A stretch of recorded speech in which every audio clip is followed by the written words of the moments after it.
Guillermo y María son una de las parejas más poderosas de la historia, pero su unión tuvo un comienzo inquietante. Su primo, Guillermo, mucho mayor que ella, fue el hombre con el que María se enteró de que se casaría, y lloró desconsoladamente durante 2 días. Pero la verdadera historia de terror comenzó en su noche de bodas. Dedicado a la búsqueda del poder, Guillermo de Orange se vio impulsado desde la infancia a recuperar la influencia política de su familia, y superó con creces las expectativas de esta. Se requiere una crueldad especial para salir de la nada y arrebatarle el trono. Inglaterra, Irlanda y Escocia para ti, lo ames o lo odies.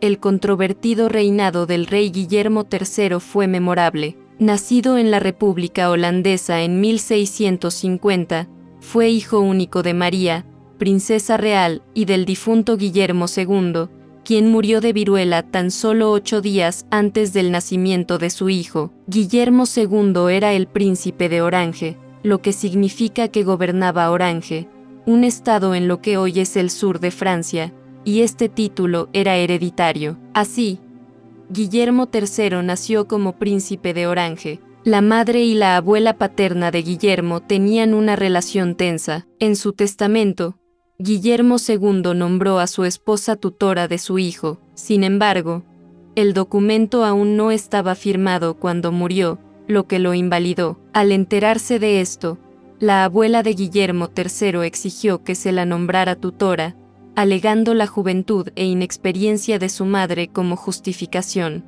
Quien se convirtiera en tutor de Guillermo obtendría el derecho a ejercer su autoridad principesca. En 1651, la disputa latente dio un giro desagradable. La situación entre la madre y la abuela de Guillermo se complicó tanto que el Tribunal Superior de Holanda y Zelanda decidió intervenir. Tras varias idas y venidas, el tribunal declaró que las 2 mujeres que se aferraban a la tutela compartirían la tutela de Guillermo con un tercero. Federico Guillermo de Brandeburgo fue el afortunado ganador, aunque su único propósito era arbitrar entre ellas hasta que Guillermo finalmente alcanzara la mayoría de edad. La madre de Guillermo pronto perdió todo interés en él, a pesar de luchar con uñas y dientes por su tutela. Al final, el joven Guillermo pasó años sin verla. No era muy querida en la sociedad holandesa, por lo que mantuvo un perfil bajo,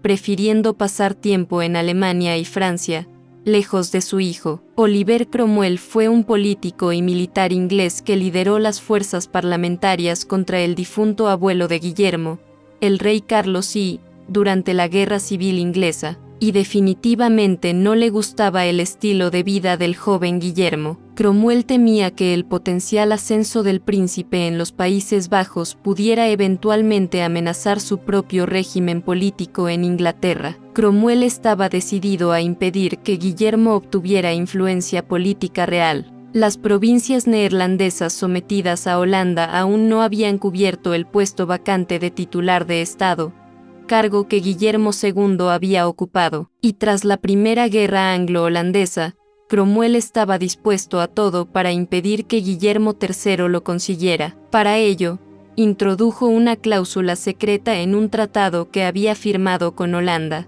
Esta impedía que la provincia volviera a elegir a un miembro de la Casa de Orange para ocupar el cargo. Como la mayoría de los miembros de la realeza, Guillermo creció oyendo que era un instrumento de la divina providencia destinado a cumplir el destino de su familia. En otras palabras, fue elegido por Dios. A la tierna edad de 9 años, Guillermo se dirigió a la Universidad de Leiden para estudiar bajo la tutela de Erik Borneus, profesor de ética. Poco después de su llegada, se presentó una oportunidad interesante. La restauración del tío de Guillermo, Carlos II, en el trono inglés en 1660 anuló efectivamente el turbio acto de reclusión de Cromwell, lo que potencialmente le permitió a Guillermo seguir los pasos de su padre como mayordomo una vez más. Naturalmente, su madre y su abuela no dudaron en aprovechar la oportunidad. Rápidamente lanzaron una campaña en nombre de su ambiciosa gallina de los huevos de oro para persuadir a las provincias de que lo aceptaran como su administrador.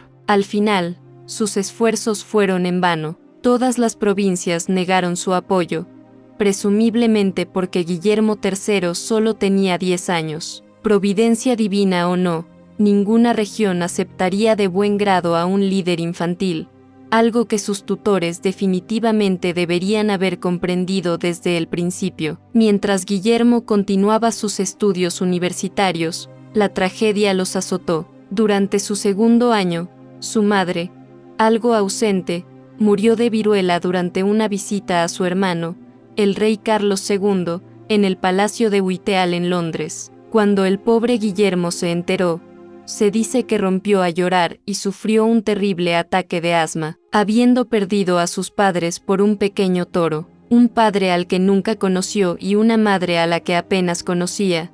Guillermo quedó oficialmente huérfano. En su testamento, la madre de Guillermo nombró a su hermano Carlos II, el recién restaurado rey de Inglaterra, como su nuevo tutor. Por supuesto, Carlos aceptó la responsabilidad con la condición de que la abuela de Guillermo continuara asumiendo la mayor parte de la carga mientras lo consultaba sobre los asuntos clave, a lo que accedió de buena gana. Cuando Guillermo tenía 16 años, las autoridades holandesas, recelosas de la influencia inglesa sobre el joven príncipe, lo etiquetaron como pupilo del gobierno o hijo del Estado, lo que en la práctica despojó a su séquito de todos los cortesanos pro-ingleses. Todos parecían tener el control de su vida excepto él. Sin embargo, fue la cruel traición de su abuela lo que más le dolió. El estatus de Guillermo como hijo del Estado dependía completamente de su consentimiento, el cual solo otorgó tras recibir una sustanciosa pensión estatal. En otras palabras, las autoridades holandesas lo sobornaron, y Guillermo nunca se lo perdonó. Cuando Guillermo tenía casi 18 años, los oranjistas intentaron restablecer su dominio asegurándole finalmente los puestos de estatúder y capitán general. Desafortunadamente, esta maniobra de poder no le sentó bien a Joan de Witt, el líder del partido de los estados opositores. Al no querer que Guillermo III llegara al poder, de Witt ideó un plan para impedir que el joven príncipe volviera a ocupar un cargo. Imitando el ejemplo de Cromwell, aprobó una ley rápida que prohibía a un capitán general holandés como Guillermo ejercer como estatúder en ninguna provincia. Guillermo y sus aliados exploraron con determinación otras medidas para mejorar su estatus y, finalmente, los estados de Zelanda acordaron nombrarlo primer noble. La abuela de Guillermo finalmente lo declaró adulto. Con pleno control de su propia casa, era oficialmente libre de tomar las riendas de su vida y comenzó a aspirar a grandes metas. La provincia antioranjista de Holanda eliminó por completo el cargo de estatúder en marzo de 1670. Poco después, otras 4 provincias hicieron lo mismo. Realmente no querían que Guillermo tuviera ese título. De Witt habría preferido que el príncipe simplemente desapareciera de la faz de la tierra para siempre, pero sabía que eso nunca sucedería. Era casi una certeza en ese momento que Guillermo eventualmente ascendería a un alto cargo militar. Así que, como mínimo, de Witt tuvo que llegar a un acuerdo. En lugar de un estatuderato, le dio a Guillermo otra opción. De Witt planeó que Guillermo sirviera como asesor del Consejo de Estado,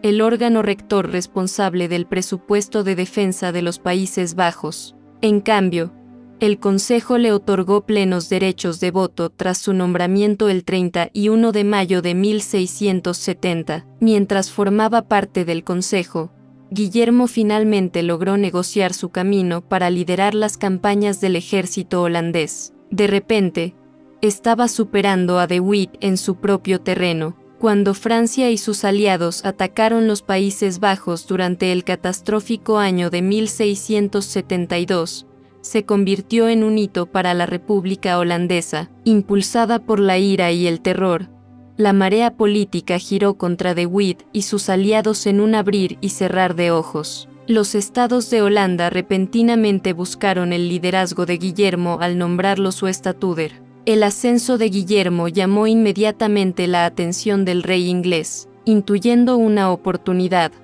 Carlos II le hizo una oferta intrigante a su sobrino. Si Guillermo se rendía ante Inglaterra y Francia, lo ascendería al puesto de príncipe soberano de Holanda. La propuesta de su tío provocó unas palabras escogidas de Guillermo. Respondió: hay una manera de evitarlo, morir defendiéndolo en la última trinchera. Efectivamente, días después, los holandeses detuvieron con éxito la marcha del ejército francés, por lo que Zelanda recompensó a Guillermo con otro estatuderato. Más tarde, Guillermo también adquiriría los estatuderatos de Utrecht, Güeldres y Overijssel. Claramente, el príncipe de Orange ya no necesitaba la ayuda de su tío, tenía sus propias estrategias, y estaban funcionando. Guillermo aspiraba a metas aún más altas, pero primero, necesitaba atar algunos cabos sueltos. Era hora de vengarse de De Witt. Guillermo publicó una carta de Carlos que culpaba directamente a De Witt de la invasión inglesa y francesa. La noticia enfureció a los holandeses y 5 días después,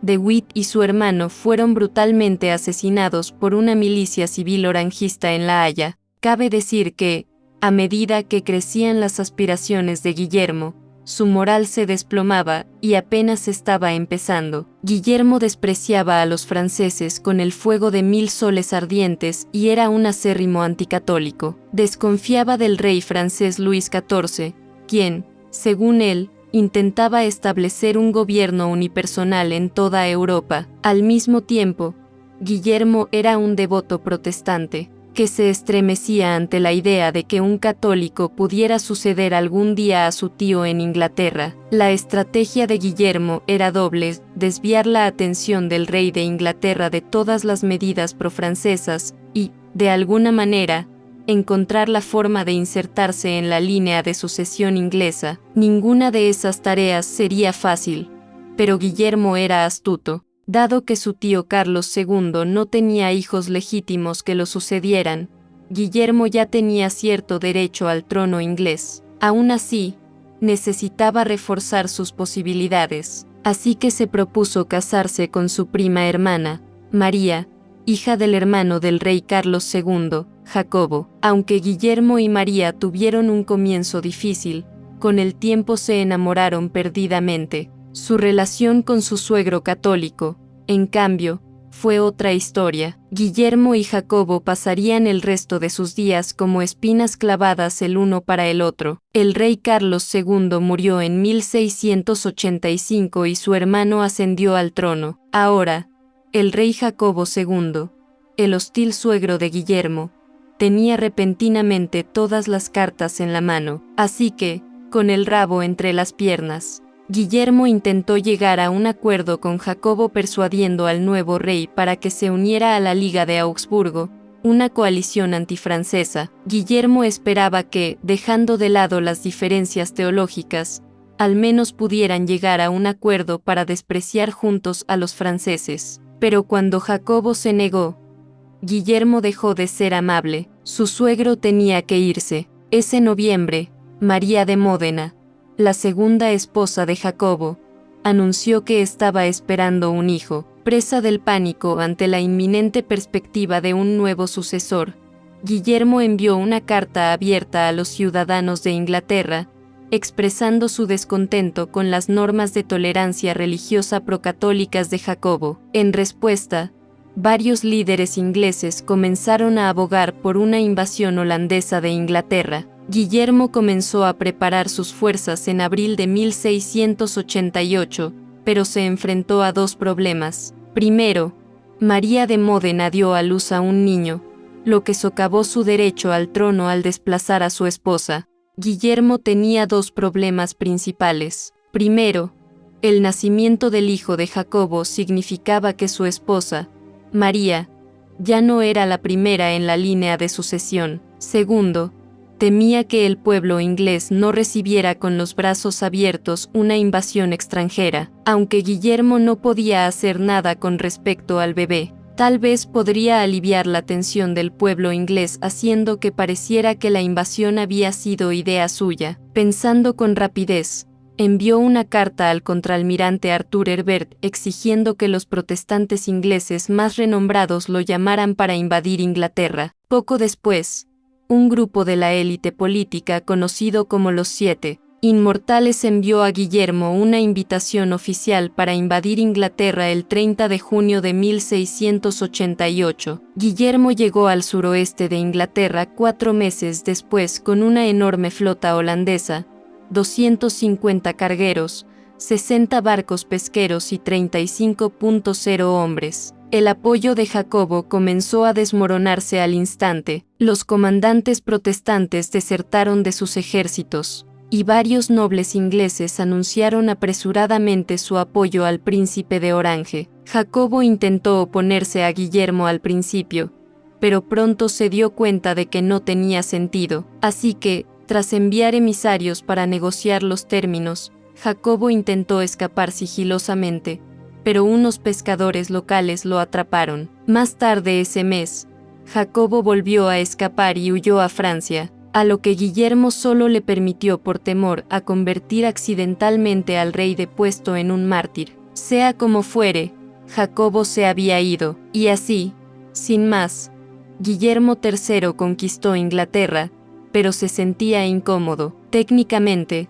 su esposa María aún lo precedía en la línea de sucesión al trono, y él no quería reinar como su consorte, quería el poder absoluto. Así que, naturalmente, cuando los conservadores comenzaron a abogar por la coronación de María como monarca oficial de Inglaterra, Guillermo III montó en cólera y amenazó con abandonar Inglaterra. Por suerte para Guillermo, María estaba firmemente de su lado. Los políticos ingleses no tuvieron más remedio que ofrecer el trono a Guillermo y María como monarcas conjuntos. El obispo de Londres coronó a la pareja como rey y reina de Inglaterra en la abadía de Westminster el 11 de abril de 1689. Meses después, la pareja también aceptó la corona escocesa, aunque la mayoría de la gente reconoció a Guillermo y María como sus soberanos. Muchos permanecieron leales a Jacobo y se negaron a reconocer el derecho de la pareja al reino. Los disidentes justificaron su resistencia citando la divina providencia del rey Jacobo II, la misma razón que impulsó originalmente el ascenso de Guillermo al trono. Durante los siguientes 57 años, los partidarios del rey Jacobo, los jacobitas, lucharon sin descanso contra los guillermitas para restaurar al rey Jacobo II y a sus descendientes en el trono. En Irlanda, el depuesto y humillado Jacobo II reunió a sus fieles católicos irlandeses para luchar junto a sus fuerzas francesas y recuperar su antiguo trono. Pero el 1 de julio de 1690, Guillermo dirigió personalmente a su ejército para derrotar a Jacobo en la batalla de Boone, que envió de nuevo. Tras derrotar a sus enemigos en Irlanda y Escocia, Guillermo III gobernó con autoridad pero con creciente impopularidad, especialmente después de sus duras acciones como la masacre de Glencoe. La muerte de su esposa María II en 1694